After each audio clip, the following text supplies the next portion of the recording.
Hi everyone, this video is going to be on the differences between heat and temperature, two terms that are often interchanged but shouldn't be. So what I'm going to start with is over on this side of your screen, thinking about temperature, because it's what we're more familiar with. Everyone's read a thermometer before and known how to translate a temperature into, say, what to wear outside.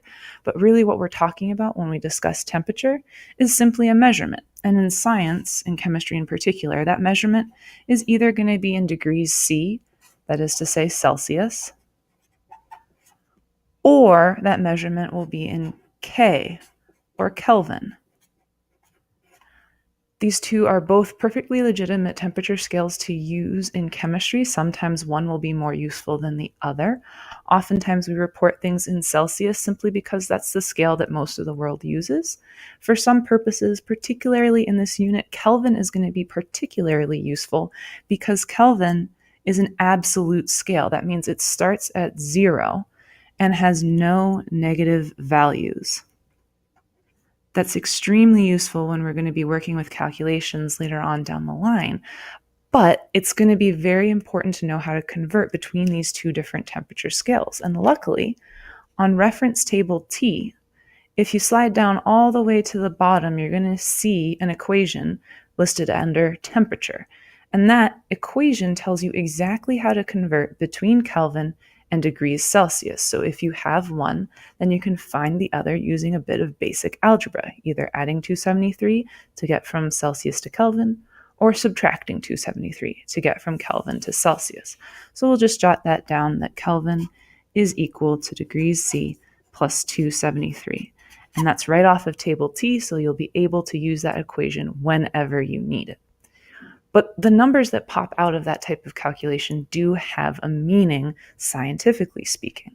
When we say that the temperature is 0 degrees Celsius or 273 Kelvin, what we're really conveying is how fast the molecules are moving in that particular sample.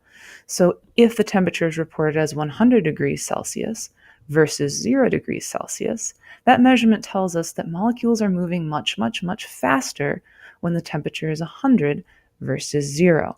So the way that we're always going to refer to this in chemistry is by saying that temperature is a measurement of a sample's average kinetic energy. And when we say that term, what we really mean is, on average, since there are lots and lots of molecules in a sample, how fast is a particular molecule moving? Because this term kinetic, as you've seen before, means movement. So a measurement of how fast, on average, particles are moving. So whenever you see in a problem this phrase average kinetic energy, you can just cross it out and write temperature, and chances are the problem is going to get a lot easier. So have that link between those two terms, average kinetic energy and temperature, made in your mind. So what about heat? Isn't heat the same thing?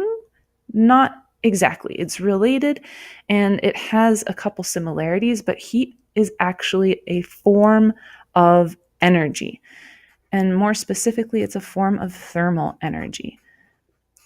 And when we're talking about heat in this unit, we're going to talk about two different forms of energy, and heat is specific to both. The first being kinetic energy. When I add heat, that added energy can go into making molecules move faster. Movement.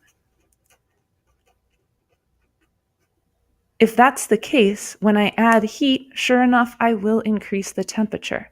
So that added energy goes towards making the molecules move faster. And since temperature measures how fast the molecules move, temperature goes up. However, not all energy is used to raise temperature. If you have a sample, we can be using that energy to sort of rip particles apart, make them more free to move, more free to react. That type of energy is known as potential energy.